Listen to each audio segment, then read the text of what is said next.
मैं महिलाओं को एक बात बताना चाहती हूँ कि महिलाएं तो पहले से ही सशक्त हैं।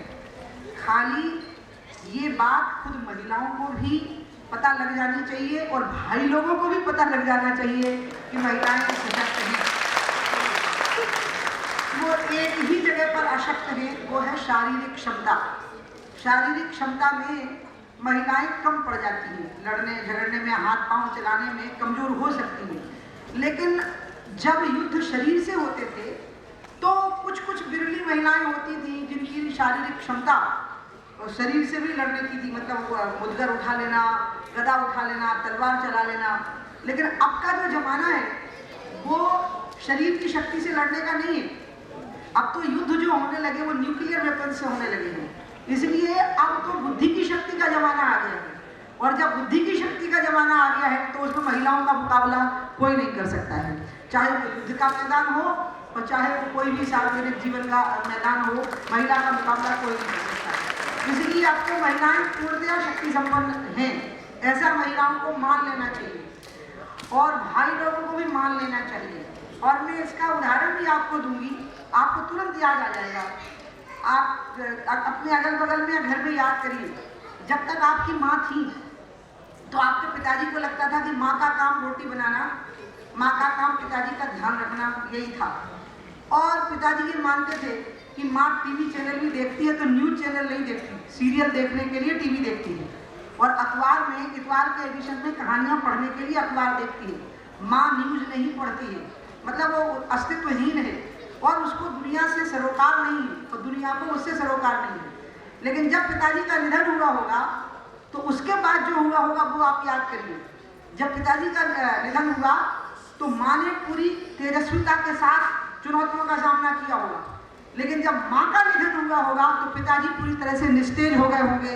आप याद करिए पूरी बात तो आपको याद आ जाएगी। स्त्री बिना पुरुष के भी शक्तिशाली रहती है, जबकि स्त्री के बिना पुरुष निस्तेज हो जाता है, श्रीहीन हो जाता है और शक्तिहीन हो जाता है। और तब उसको पता लगता है कि जो चली गई है वो भले ही न्यूज नहीं पढ़ती लगती थी, भले ही टीवी देखती नहीं लगती थी, लेकिन घर की शक्ति की धुरी वही थी और घर की शक्ति का केंद्र वही था, सब पता लगता है। बाकी कोई कमी नहीं है। महिलाएं बैंकिंग सेक्टर में आगे आ गई, महिलाएं IAS IPS में आगे आ गई, महिलाएं इंजीनियरिंग और मेडिकल के फील्ड में आगे आ गई, महिलाएं पॉलिटिक्स में आगे आ गई और अपने दम पे आगे आई। पहले भारत की राजनीति के प्रारंभिक दौर में वो महिलाएं राजनीति में आई जिनकी फैमिली बैकग्राउंड पॉलिटिक्स की थी, उनके पिता, पति, ससुर, पुत्र कोई ना कोई राजनीति में थे, इसलिए वो आई।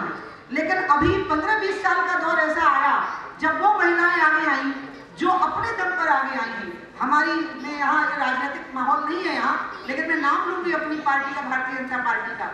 आपको पता होना चाहिए कि भारतीय जनता पार्टी पहली पार्टी थी जिसने एक महिला को अपनी पार्टी का जनरल सेक्रेटरी बना करके स्पोक्स पर्सन बनाया और दूसरी उससे छोटी उम्र की महिला को ऑल इंडिया यूथ विंग का प्रेसिडेंट बनाया।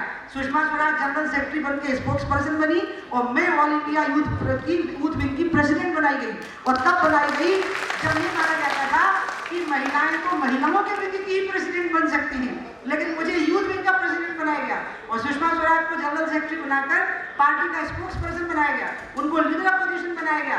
अब भारत की राजनीति में वो महिलाएं आगे आई हैं, हमारी भारतीय जनता पार्टी में बहुत बड़ी संख्या में आगे आई हैं, लेकिन दूसरे भी जगह पर महिलाएं आगे आई हैं। बंगाल में ममता बनर्जी है, आगे आई है। नहीं तो महिलाओं के बारे में मानते थे कि जब तक वो किसी की विधवा, जब तक वो किसी की माँ, जब तक वो किसी की बेटी, ऐसा कुछ नहीं होगी, वो राजनीति में आगे नहीं आ सकती। तो अब राजनीति में भी महिलाएं अपने दम से खूब डट करके आगे बढ़ रही हैं और ये साबित हो रहा है कि अब महिलाओं को परिक्रमा करने की जरूरत नहीं है, बल्कि पराक्रम करने की जरूरत है। और पराक्रम के सहारे ही महिलाएं अपना स्थान भारत की राजनीति में बना रही हैं और बना लेंगी। भाई लोगों को चिंता लग रही होगी कि महिलाओं को बहुत आगे बढ़ा दिया है तो फिर अब हमारा घर कैसे चलेगा। आज मैं आपको एक बात बताऊं, ये जो धारणा है ये भारत की महिला को तोड़नी है।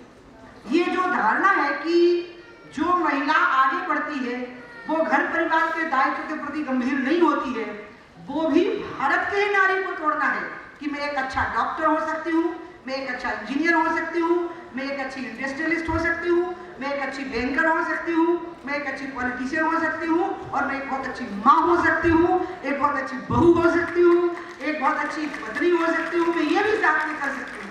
और इसलिए ये है चीज जो भारत की नारी को मॉडल के रूप में प्रस्तुत करना है कि अच्छी पत्नी, अच्छी माँ, अच्छी बहू और अच्छी बेटी होने के साथ वो एक अच्छी नेता, अच्छी उद्योगपति, अच्छी अधिकारी और एक अच्छी लीडर हो सकती है। अंत में मैं एक कविता जो मैंने बदल दी है, मैंने सुनी थी और मैं अपनी बात खत्म करूंगी।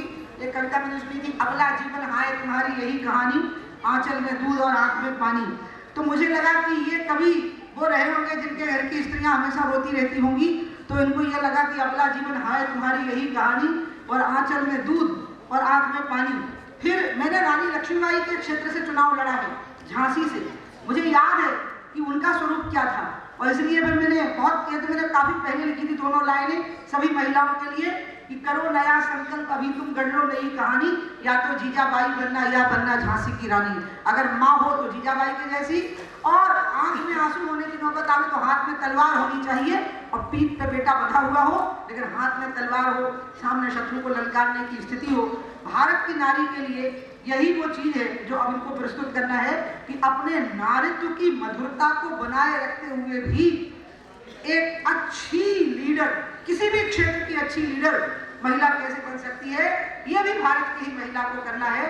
और ये तो 21वीं सदी तो महिलाओं की ही सदी बनेगी, क्योंकि मैंने आपको पहले ही कहा कि अब शरीर के बल पर युद्ध हारेंगे और जीतेंगे नहीं, अब बुद्धि के बल पर युद्ध हारे जाएंगे और जीते जाएंगे, और बुद्धि का भंडार ही महिलाएं होती हैं। इसलिए मैं महिलाओं को सबको बहुत बहुत प्रणाम करूंगी। तो सशक्तिकरण पहले से ही है, खाली सशक्तिकरण का रियलाइजेशन होना है, उसकी एक्सेप्टेंस होनी है, और उस एक्सेप्टेंस का स्टेब्लिशमेंट होना है,